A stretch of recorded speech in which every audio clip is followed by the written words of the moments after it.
చెప్తారా? అయితే వీళ్ళకి ఏం చెప్పినా అంటే, వినబడుతుంది అందరికీ?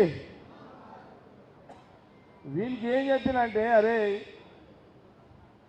4 ఏళ్ళకి గెలవాలని, ఇక 4 ఏళ్ళ సంగతి తర్వాత సరే, ఆ గెలుపు ఓటమి సంగతి వదిలేసాయి. గెలవాలనుకున్న వాళ్ళకి నేనే చెప్పులు వేసుకొని తిరుగుతున్నా. మొగోడు గెలవాలని నా పిల్లలకి చెప్పులు వేస్తలేదు. నీకెందుకు రా అని అన్న వీళ్ళకి. ఇప్పుడు నీ కాళ్ళు ఎందుకు ఖరాబ్ చేసుకుంటావురా? అర్థమైందారా? గెలవాలనుకున్నా నేను చెప్పులు వేసుకొని తిరుగుతున్నా.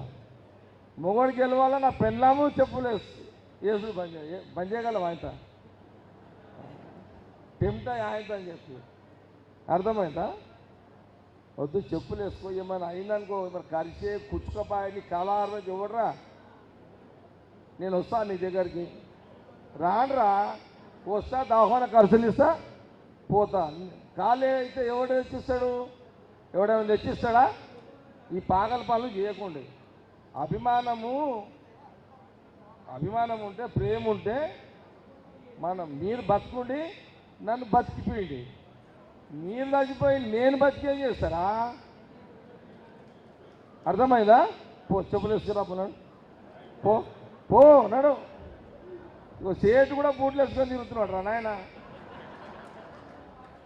ఆంజనేయులు కూడా చెప్పులు వేసుకొని తిరుగుతున్నాడు. రైట్.